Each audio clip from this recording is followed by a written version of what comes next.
Hello, everyone, and welcome back to the Digital Leader Show, where each week we discuss key issues and news at the intersection of business, technology, and the humanities in hopes of making you a better digital leader. This week, we're discussing AI business use cases and competitive advantages, process automation for data-driven decisions, and human-machine teaming with Twilio's Data and Analytics Strategy Director, Shreshth Sharma, plus other headlines from our favorite content for digital leaders. We're live each Wednesday at noon Eastern, 9 Pacific, 6 Central European time on YouTube, LinkedIn, and Twitter. And the audio recording is available on major podcast platforms. Don't forget to check out DEI Network for coaching, custom research, and other resources. Hi, I'm Dan Goodstein. I head up the Digital Enterprise Institute and the Institute for Robotic Process Automation and Artificial Intelligence. We're a professional association and peer-to-peer network, providing education, networking, and advice to over 130,000 members worldwide, all around automation, AI, and digital transformation. My co-host is Carlos Alvarenga. He's a researcher, author, educator at the University of Maryland and Georgetown University, and former advisor from EY and Accenture. Carlos, good afternoon. And good afternoon. Good to see you again. Great to be back on the show. Yeah, it's great. It's great. You know, we had a bunch of time off over the holidays, and now we're kind of back into the routine of things. Last week we spoke a lot about AI advances kind of amping up and their effects on business and the workforce. Since then, there's been a bunch of stuff going on, including Microsoft saying they're going to invest a bunch of money in this OpenAI, the company behind ChatGPT that we spoke about last week. Google is reportedly accelerating the deployment of their version of this tool, the Google Muse product.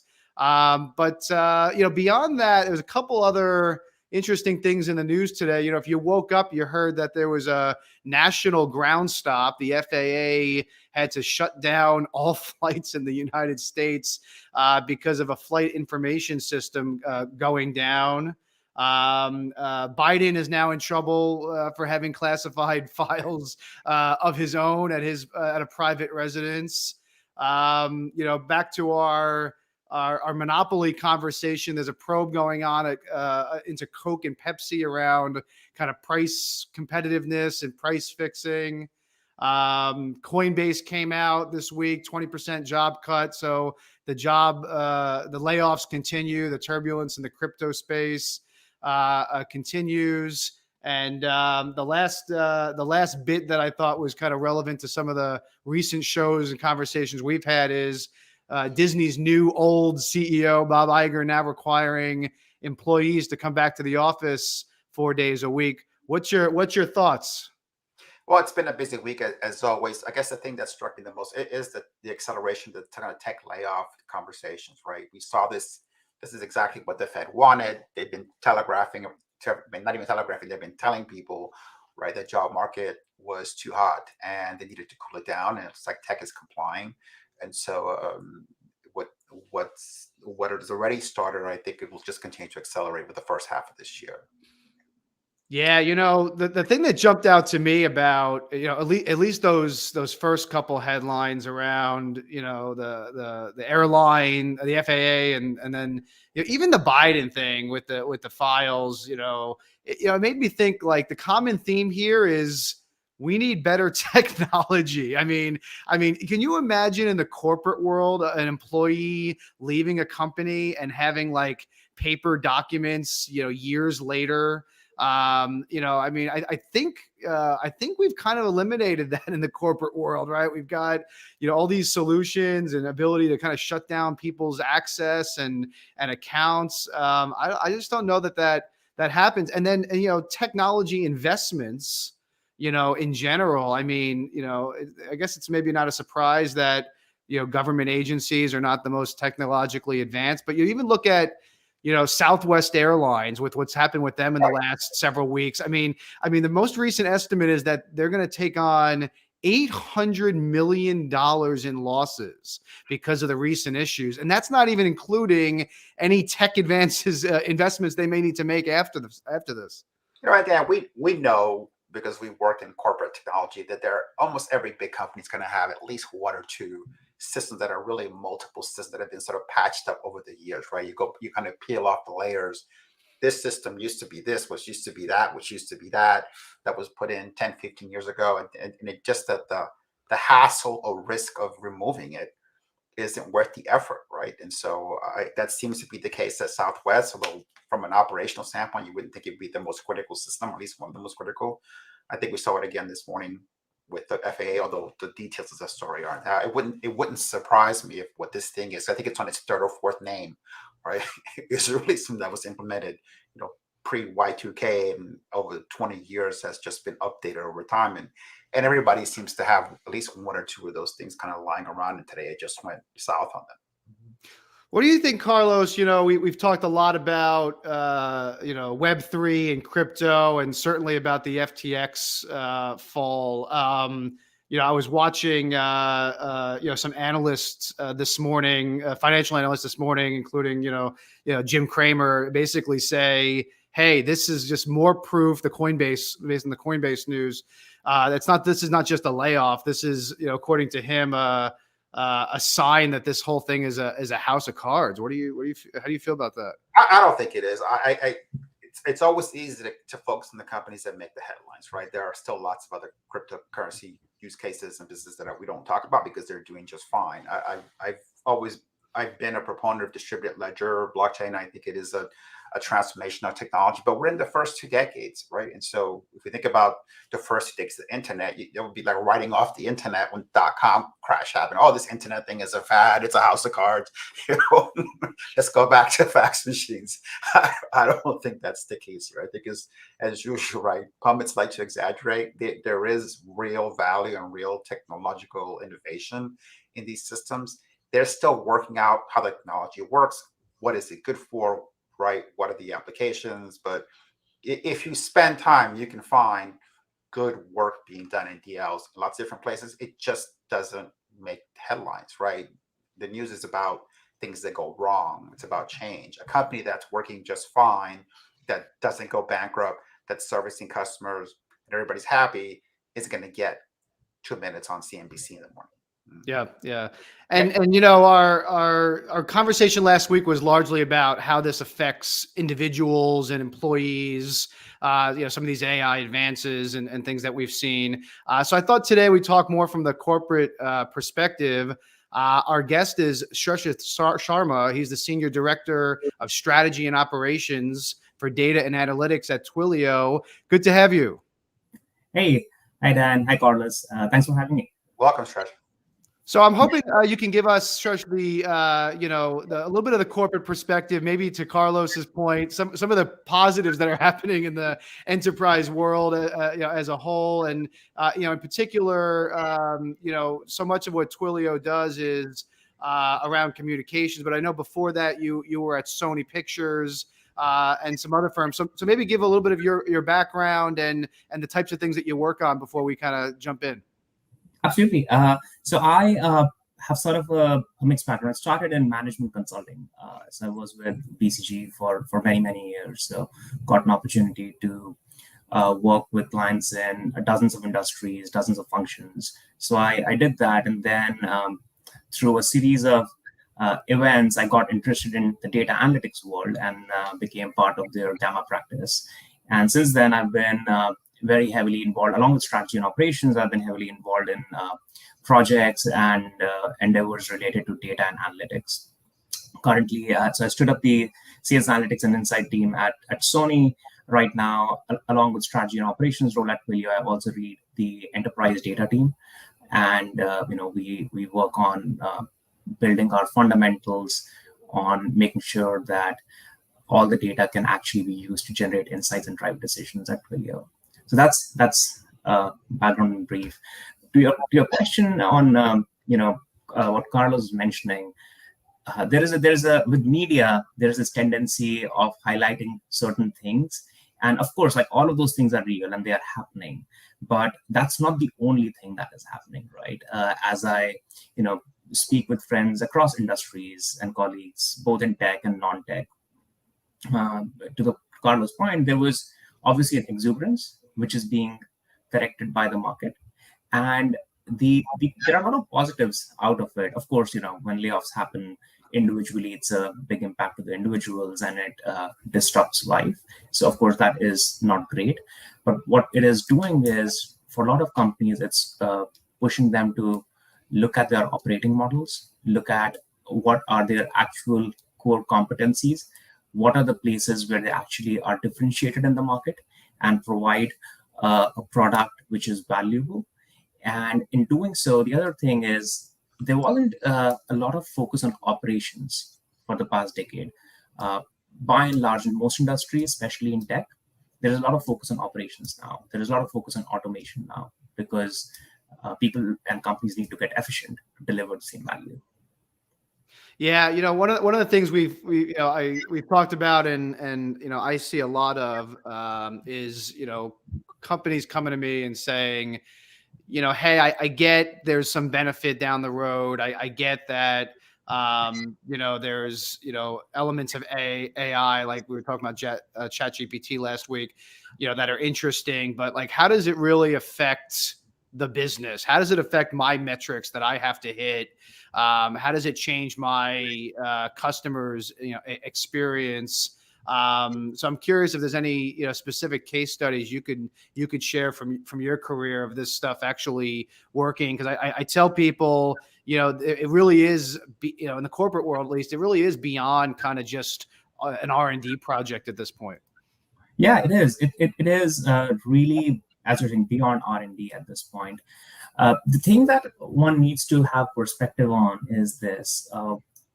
Again, the media hype makes it seem like businesses and market ecosystems evolve over a period of time, right? They always have. Over the past century, they have evolved. Nothing has remained stable. The thing is, one, the pace of change today is really high. But also, when people think of AI or machine learning, and AI is the new buzzword, and no one talks about machine learning now, but they're kind of like somewhat overlapping as well. I feel like enterprises and companies more are in the area of being able to leverage machine learning than AI right now. AI has very specific use cases, and once you look at something like ChatGPT, your inherent thought is that this will just revolutionize the world, and tomorrow morning things will just operate differently. People will lose jobs, and that's not what will happen. It will happen, or markets will adjust now, and changes will happen. To your point, how are companies using this, right? So I take an example of from my previous job at Sony. We were using ML AI to do pricing models, to do recommendation engines. We are trying to select which. So when you see on Netflix, you see a movie recommended to you, right? There's a recommendation engine which is running and recommending a movie to you. We were licensing content out to multiple platforms. It's not as applicable in the OTT world, but for each of the channels, and somewhat even for some of the OTTs, they have a market segment. They serve a certain set of customers. So it's important to sell the right content at the right price to our customers. And it actually led to better utilization of inventory. It led to better pricing and higher revenue realization. So those are real bottom line tangible impacts that these technologies are having. Not just in the product, but even on the back-end operations. There are use cases that I've seen where, small RPA has helped improve, time to market in terms of the sales cycles that the companies have, for example. The pain that the salespeople go through. Sometimes at certain organizations, salespeople are spending more than half of their time in the back office job instead of selling to customers. So these technologies can help alleviate a lot of that pain, where they're selling, let's say, 80% time to the customer and 20% time doing back-end jobs. So there are real world examples and real use of this technology happen. But obviously, sales process is not something that media will write about, because most people in general audience wouldn't identify with it. So, Carlos, any questions? Well, it's true. I wanted to go back to something we talked about prior to the show today, right? And this is an article you recently wrote, and you talked about this idea of being a data storyteller. As a writer, I was fascinated by your comment, so I was hoping you could talk a little bit about when you give the advice to executives to learn how to tell stories with data. It's a term that we hear a lot, but what exactly does that mean to you, as someone who did it as a consultant with clients, when you were at Sony, and now on the technology side. What does that term mean to you, data storyteller? Yeah, to me, that is a very at the core of it. It is how you communicate your message and get an action done or a decision taken. Right, those two combined are the core of why you are trying to tell a story in the business context. And how you visualize your data, how you present your data is a part of it, and it's an important, but it's a small part of it.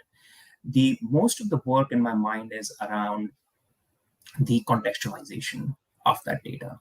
One needs to understand what are the organization goals, the executives that you're presenting to, what are their goals, what are their priorities, where are we trying to move as a company. And then you need to present, of course, there has to be insight and analysis, right? It has to be meaningful. And then you present your so what's credibly in that context. So one of the examples could be if you're seeing high churn in a certain customer segment, and let's say you are in a scenario where the marketing budgets are tight, right? You cannot spend a lot on acquisition activity. Then your so what would be, oh, I need to retain these customers, so I need to put money in retention because retention is cheaper than acquisition. But let's say you are trying to expand into certain new markets and trying to upsell, cross-sell, or trying to get new customers in a different industry segment. Then the answer might be, look, okay, this industry customers are churning, but the use case is waning in this industry is not growing, so I would not spend money on retaining. I would rather put that money into acquisition in new industries. So the same data, the same analysis can yield have same insight, but very different actions. So storytelling to me is about understanding why this analysis is needed, what are the goals that we're trying to achieve, what are the actions or decisions that we're trying to get to, and then in context of that, put your analysis, put your all your work and charts and whatnot, and present it. So, Shreshth, how does someone learn how to do that? Is it just something that you develop over time because it's part of the job, or do you think there are specific techniques that somebody can acquire to do this well? Right. It's almost like a 70-30 answer. It's not a very satisfying. Like some of this you have to learn on job, because some things, once you start dealing with executives, you start to, like, you conceptually know, but that, they will have short attention spans. If you go too deep into technicals, you just lose them instantly, right? You know these things conceptually, but once you start doing it, that's when you learn and you develop your own way of doing it, because everyone has it. Like, there is no one size fit all approach to it. So you have to learn this over time. But having said that, the 30% of like what you can really do, especially like if you are starting on this thing, there are a few things that I used to do when I was starting in this field, right? One, look at all your analysis and try to figure out which are those one or two pieces of analysis, whether it's an exploratory data analysis or it's a chart or it's whatever it is. What is that if you had just one slide to present, what would that slide be, right? What would you put there? So that's one good way, because once you do this, let's say if you've done a 4-week analysis, you will have, I don't know, like content for 50 slides. But let's say you have only one slide to present, what would you put there? The other thing which is very helpful to do is to think about executive summaries. If you had nothing else but like 6 bullet points to write or 8 bullet points to write, what would those bullet points be? And if you gave it to a person out on the street, would they understand that? That would almost instantly force you to distill your messages. The third one, which is very related to the second one, and we used to do this at BCG, some of the partners used to do it, and that's where I picked it up, is let's say you have 10 slides in your deck, right? If you just looked at those 10 titles of the slides, would that be enough to get your message and get to the decision? That really also forces you to think through. And then on your slides, so first of all, you have those 10 messages. So if they read like a story and one can understand it and then get to a decision, great, right? Like then you have your story overall. Now you need to build credibility and proof around it on your slides. And then because your story headline is whatever it's saying, right? Let's saying like XX customer segment is churning at 50% higher rate than others. The only thing you need to show on that slide is just that. You don't need to show them how you did some great data cleaning and you spent hundreds of hours doing that. Like they don't really care about right? Like they know that you are there for that job. So you just focus on the message on that slide. So I think those are the tactical things one want to do, but like 70% of this is like you just take the punches and you learn as you go. Yeah, I agree with you. When I was at Accenture, I had the same technique with my teams, which was never bring me a PowerPoint deck with anything except the titles until the title sequence is finished, which is really a storyboard, right, Shresh? So that's really what it is. Once the storyboard is complete, then you decide what information, graphics, or evidence really are required in order to make the headline true or understandable or validated. Because what happens is people they fall in love with the chart. They try to figure out a way to get the chart into the depth, whether or not it fits the kind of the arc of the story. It is a different thing. The other point I'll make is working analytics. I used to always say everything we did with clients had three parts. It's called the CIA model, right? Which is calculation, interpretation, and then action. So the question is, where is the value? So we had contracts where we realized in the contract that, hey, we're overloading on C, a lot of calculation, but the problem was in A, we could give the client 1,000 recommendations and they'd come back and say, well, that's great, but I can only act on 10%. So I'm wasting my money, right, on this contract. So we learned to sort of rebalance. Okay, if it can't lead to action, there's no point in a lot of fancy math up front because it's never going to be put into use. So maybe that's also part of the process to think about what could actually be done if all the analysis is correct and if it's accepted by the executive team. That's the difference. That's a very important point. There is, you have to tread that line carefully where you're showcasing your insights. That's a really beautiful framework actually of how to think about it, because finally, it was CIA, but it actually you have to think about it in the other way. Almost, it's like what action I'm driving. Like you have to go through that journey to get to that action, but in your presenting of the story, you have to think of the other way. A very interesting instance, very similar to yours, where it was, it was a really beautiful done deck, and the CEO of the client went like, "Am I paying all this money for you to sit and create these beautiful slides?" And so you have to strike a balance there because you don't want to give an impression of like, hey, all of the time was spent in just trying to make things pretty. So that's a very important one. Suresh, I think, so much of my, maybe frustration is a strong word, but, a lot of the conversations we've had with members is, we realize that, even if you are kind of good at the storytelling, you check off sort of all the boxes, it seems that there's still resistance a lot of time. And I think that a lot of it has to do with people's personal motivations within the organization, how they're incented, how their job descriptions are built. I'm curious, you've spent a lot of time doing, strategy side of things as well. How do you combat that? How do you deal with that? How do you make sure that, the programs that you're pushing actually, have the kind of on the record alignment, but also the off the record alignment? Yeah, that's a lifelong challenge, and frustration is not the wrong word for that. It is frustrating a lot of times. There are two sides to it, right? There's a technology and the people side, and I'll touch on the people later because that's the more complicated one. On the technology side, basically it's about your analysis and how you've done it, right?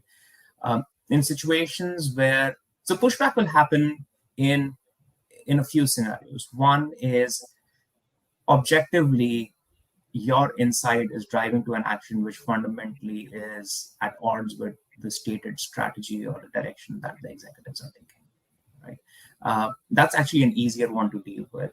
The more difficult one to deal with is the personal convictions and biases that executives have, and you're seeing something counterintuitive, because that's a little more complicated because it's not purely objective, it starts to become subjective. So to deal with that, first of all, your technology side needs to be really robust. You need to make sure that your analysis has no holes. No one can, poke through them. And to do that, then starts the people side of it. And what I found most effective on the people side is you have to get buy-in and you have to get champions. But doing that through objective analysis, at least at the start, is far easier. and you start across the levels through the organization. You start to take your message, you start to get feedback, and initially you do it actually to get feedback, because you could be actually missing something. There might be a blind spot that you have which completely changes everything. So you try to get that buy-in, get the feedback, get alignment, and then it goes back to what Carlos was saying. You have to then craft the story in a way that you can take those executives through that journey of step by step, taking them through, okay, this is the first step of like, we've understood this is what's happening in the market. Are we all agreed on this now? Okay, all agreed. Okay, but the implications of this now, if we look at these 5 factors, are that we need to be thinking about these 3 things. Let's discuss on this. So you also have to make it a collaborative process instead of like an insight throwing process of like, hey, here's insight, this is what we need to do. You have to go through that journey and take them through that journey. And it might take time. It might take 5 meetings. It might take a month. It might take 2 months to get them through that journey. So you have to have a lot of patience. So I think that's the thing. Like, you have to build consensus. You have to get buy-in bottom up through the organization. You have to craft a good story, and you have to take everyone through that journey along with you. That's my issue, Carlos. It's the patience part. Well, also maybe the technology. Shreshth, do you think this is a failing of some of the technology vendors, that they don't think this way? At least the systems as they're presented to users are not presented as storytelling systems. They're very wonderful, right, beautiful calculators at the end of the day, all right, some with very nice graphing along with it, but they're not necessarily set up to say, what is the problem? What is the story you want to tell? And how can we help you tell this sort of story? I wish, like, if someone like Alteryx or a Tableau actually helped us do that, that'd be amazing.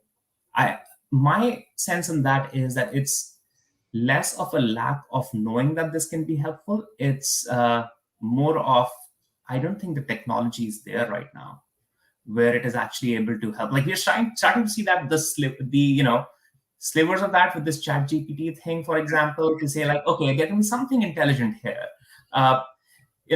But they're trying. Like, if you look at Tableau, right, it's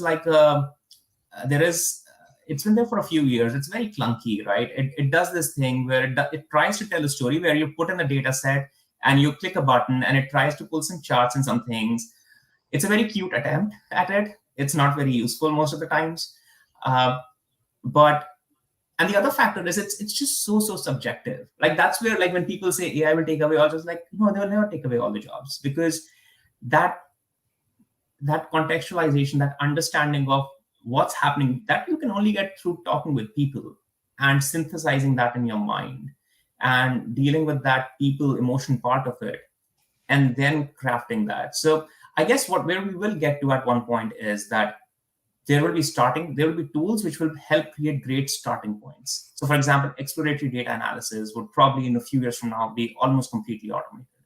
You'll get those things. You'll have a great starting point of like 30 charts coming on one click, and for you to be able to analyze. And it might also even have some text of what it's seeing, and that might be 80% there. But from that point on, you'd have to end up doing, I think it's almost like, I go back to like, I wasn't there, but like in 70s or 80s, right? One could probably have thought that, oh, these computers are coming and they will take away all these accounting jobs and all these financial reporting jobs, all these numbers jobs will just be gone. Yeah. They didn't go. They just became like, the manual effort of humans became less. I think that's where it will go. But it'll be super helpful. And none of the vendors are doing that. I don't know whether they're trying, how much they're trying to do this, but that probably is the next frontier, right? So. But this is you could argue this is the perfect storm, or the ideal timing for a lot of these technologies that have been converging for a while, and people have been resistant to because of those job concerns, right? I mean, depending on what report you look at, there's something like 100,000 open IT jobs right now in the marketplace, and so much of the problem has been around can you really get automation to be fully automated without a bunch of humans in the loop. So I'm curious, have you seen that? Are you able to leverage kind of process automation to also not just do kind of some of the execution work, but do some of the decision making based on the data?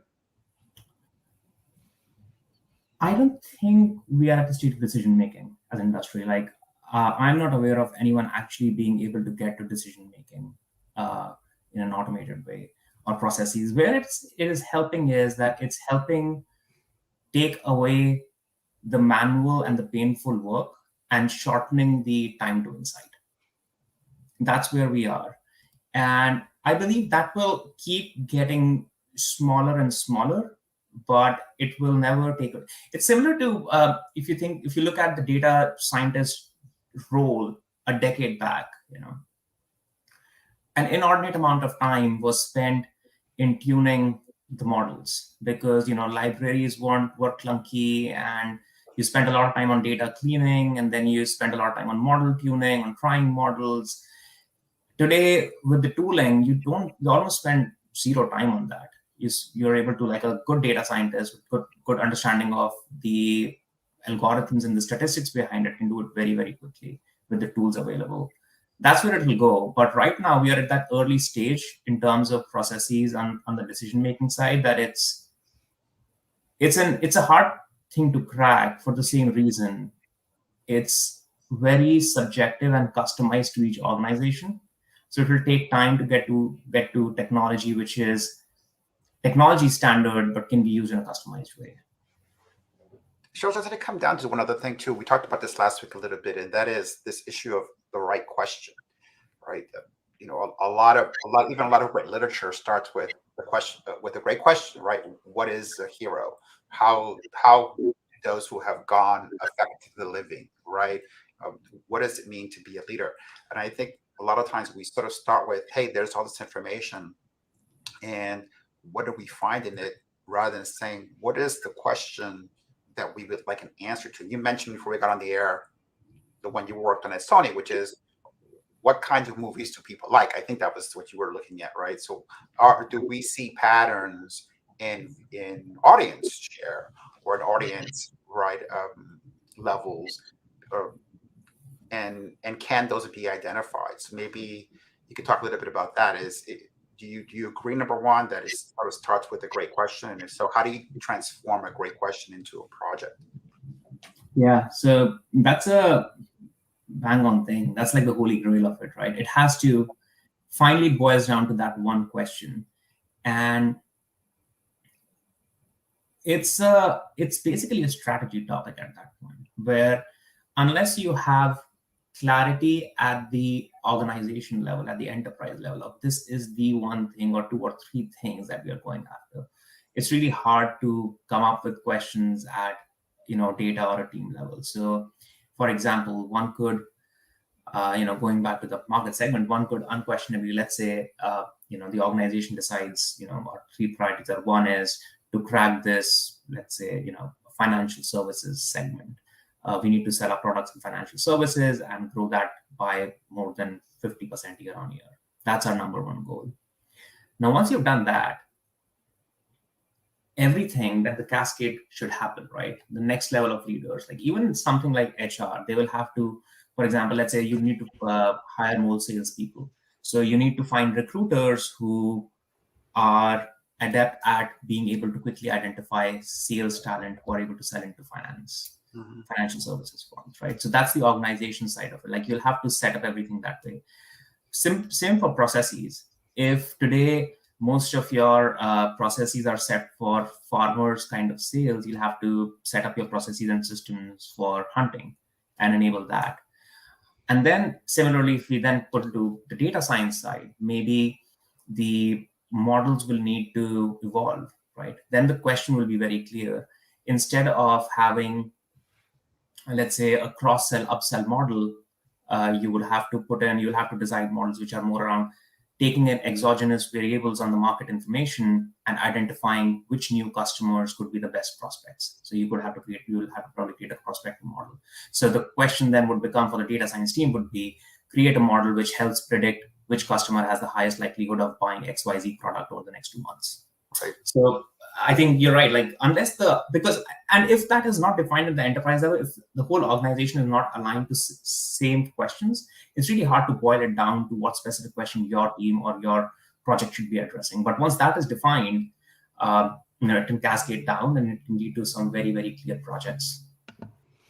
Carlos, this kind of ties to our conversation from last week about AI being less of a back office thing or less of a a job replacing thing and more as a kind of co-piloting tool, right? This idea of kind of they used to use a bot for every employee, right? But that kind of a mentality where there's something that's helping you kind of do your job on a day-to-day basis, do your job better and more effectively, in opposed to kind of keep automation over there and employees over here, right? Yeah, and I think this issue of the question to me is critical. Just thinking about parts I've done in the past. I remember hearing a story from someone who ran this sort of the unit for I think it was at the Israeli Army. He was at a conference, and he talked about how they trained translators to speak Arabic, and they had always recruited people who had studied Arabic in high school, and all their analytics and metrics were around how well, how many years somebody had, and the models predicted how well you're do depending on how many years of study that you had. And one day somebody asked a question which had never been asked, was how would someone who had never studied Arabic in high school do as a translator? And they set up an experiment. They created a fake language, one page of it, and they gave that a piece of, that one page of fake text to someone who had never had any language training, just said, translate it with no other instruction, right? What they found was that there are some people who somehow figured out what the language was and were able to translate this made-up language into Hebrew. And what they did discover was that was the best skill, that the people who they brought in who could pass this test would catch up to people who had studied Arabic for years, usually within 6 months to a year, right? So the question had to change from what's the right level of Arabic training to what makes a great translator. Once the question was what makes a great translator, the kinds of people who needed to be recruited radically changed. And I can think of other examples where I worked on where it was really so much time was spent on the question, almost like a third of the project in a way. And that's what made the project successful, rather than saying, let's go pour through a lot of information and see what we can find. Too many times, I think it's that let's look at the data and see what it tells us, instead of saying, let's lock ourselves in a room for a week. And to your point, Sresh, right? What is the most important or more valuable question we could answer for this company or for this particular leader or team at this time? Yeah, that's where you mentioned that article where I had mentioned the data storytelling. In that same line, I also mentioned data story listening. I'm a big proponent of that, because oftentimes the onus of data storytelling is put on the data teams. I think it could be like 60-40, but there is or maybe 70-30, whatever the ratio is, but there is a data story listening component to it as well, which includes asking this question. Because here's the thing, a data team is sitting in their data world. They're speaking with some stakeholders, but they don't have the view that, let's say, a head of marketing or, a head of sales or a CFO has. Right. They don't have that world view of what all are the things that are happening.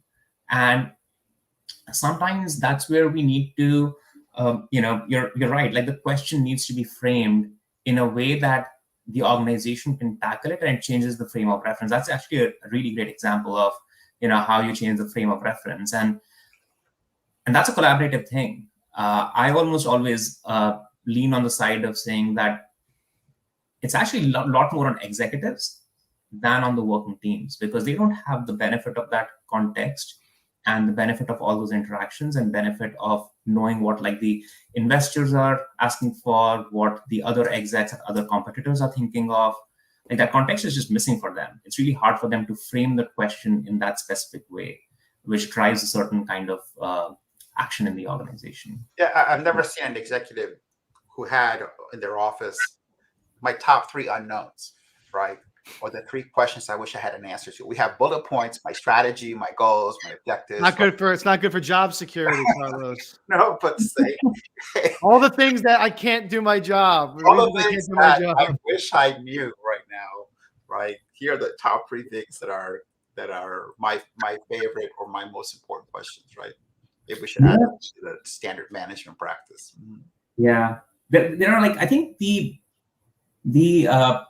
sort of cross background of having worked in different fields helps a lot. I worked with this very senior exec who manages like billions of dollars of business for Sony. He was an ex-investment banker, and now he was in sales. And he had been in sales for like 2 decades now. And it was great working with him because he was a great salesperson, but he was also at core an investment banker. So he had that ability to actually frame the question in a very precise way, because he could almost think of like, if I had time, this is how I would do it. This is exactly what I would try to find out, but I neither have the time nor the skills now. So he would be able to frame the question in a very nice way.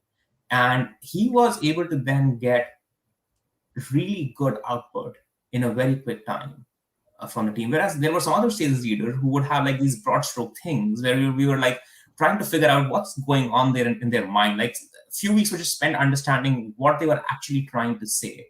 Because you sometimes quickly realize with some of these execs that what they're saying is not what they actually mean or they want. And then you spend time peeling the onion to actually get to what they're actually trying to want and seek. Whereas this exec, he was just able to just articulate in one line and just say, this is exactly what I want. And that was actually bang on. There was nothing to discover. It was really clear. So Rash, you hit on something there. That's a key one. I remember one of my favorite anecdotes from early in my career. I remember being in a boardroom with an investment bank and talking to them about, I think back then we were talking about outsourcing, but outsourcing technology. But I remember distinctly at the halfway point in the meeting where we had recommended a resource for them to help that could really solve the problem that they were describing. And their first question was, do they work for the other investment banks?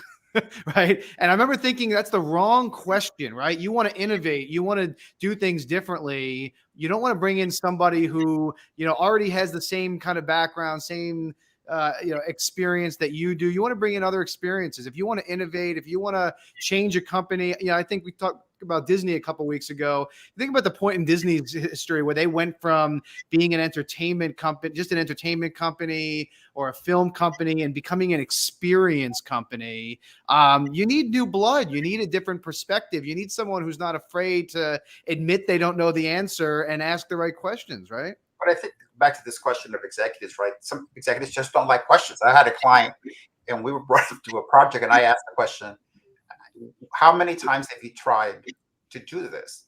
Because I knew it was sort of their third attempt at this sort of big transformation. And the leader didn't want to talk about the past failures. And I said, well, what does it matter? I want to focus on the future. So I just need to know like what went wrong, right, in the other efforts that could be corrected in this time. And I just got immense pushback. And to me, it was like asking me how to get to London, but refusing to tell me where you're starting from, right? And so depending on where you are today, it's a very different answer. So how we go from here to the state you have in your mind without knowing what has happened in the past, right? And why didn't it work in the past is a thing that I just think it's sort of part of executive culture not to admit, like back to your point, right? This sort of fear of saying, I don't know, I have no idea. Just the answer, I don't know why we failed. Like that's an answer, right? That helps me as a leader to know, okay, we have failures in the past. We're not exactly sure why. I'm going to approach that differently than when we say, look, we consistently fail because we had the wrong technology, or we didn't resource enough. Those are very different answers to those questions. Yeah. This also kind of connects back to the point that Dan, you had put at the very start of the show, where it's like, hey, what are the positives out of all that is happening? One of the positives is that executive mindsets are changing now in fields like data, even RPA, right? Efficiency, automation, those are things that the technology has been there for at least 5-7 years now, at minimum, in a very mature state to be used. But given the market was so good and everything was on up and up, there wasn't as much of an incentive to think in new ways.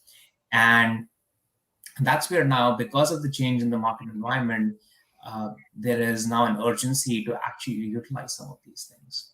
So that's one of the positives and efficiency, like, again, that's the thing, right? Like at at the micro personal level, some of these things are disruptive and bad. At the macro level, as an economy, as companies, as a society, like overall, this will just make things better. Things will realign, companies will realign, efficiencies will be there, and overall, as an economy, in a few years, we'll be in a much better state. Yep, makes sense. Well, thank you so much, Shresh, for being with us today. We really appreciate it, and we'll catch up with you hopefully in a few months and see how everything's working out. Absolutely. Well, it was wonderful speaking with you, Dan and Carlos. Thank you for having me. Thank you, Shresh. Positive note to end on, Dan, on this show. So, Carlos, before we jump, I didn't tell you we were going to do this, but I want to add a new segment. I want to add a predictions segment because I think that every time we talk about something, it ends up happening in the coming weeks, and I want to stop being so humble and get some credit for it. Right. So now that we're doing this, we'll probably get it wrong. But real quickly, in the 3 or 4 minutes we have left, what are your 2 or 3 predictions for the next week or two? Well, I think we'll continue to see, maybe not a week or two, but I think the FTX thing will become bigger and bigger story. Everything I'm seeing is that this could take a decade to kind of unwind. People will go to prison. This will be the next great fraud story, which I thought from the very beginning, and I think it'll just continue to be that way. I would imagine that there are a lot of people, DAs, writing down statements kind of all over the place today, right? The other things I do think that we'll see the continued acceleration of manufacturing sort of out of China. Speaking about Apple going to Vietnam, I think that if we want, I hate to say this, but like the golden age of China outsourcing manufacturing has kind of come to a close.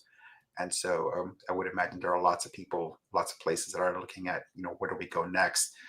Was tracking this, the quote unquote Three Amigos summit that was taking place, right? And that was Mexico's sort of big push that it's time to bring more and more back. And I think that the call will be heated. I think you'll see a global shift, and especially a shift to North America. That's one thing that is a lasting effect of COVID. So I have 3. One is I think that Twitter is going to get a new CEO. If it's not Elon's decision, it's going to be the Tesla stakeholders that forced that issue. That's number 1. Number 2, I think that Meta is gonna split off a business to pursue their metaverse and not completely ruin everything that Facebook has built over the last X amount of years. And the third one I think is that somebody, and I don't know who, and I don't know what from what industry, but I think someone's going to come in and try to save the crypto industry. I don't know if it'll be a tech player, a banking player, a card provider, but somebody's going to come in and try to be the knight in shining armor to save all those crypto kids. Well, you know how Wall Street works. They wait until there's blood on the streets, right? Where people have sold off their house. Fire sale. The fire sale, right? When the fire sales have sort of started, but they're not full blast. There's still people with hope, and Wall Street likes to buy when the hope is gone. So you may be right. It wouldn't surprise me to see somebody in the next 6 months come in and say, a big player just sweep up whatever's left over and kind of start from there. Right? Buy Coinbase, save them, legitimize it, right? Yeah, it's a great prediction. Carlos, great to have you as always. Great to be with you as always. And we're back next Wednesday, noon Eastern, 9 Pacific. In the meantime, check out DEInetwork.com for more resources, and have a great week, everybody. Take care, Carlos. Take care. See you next week. Bye-bye.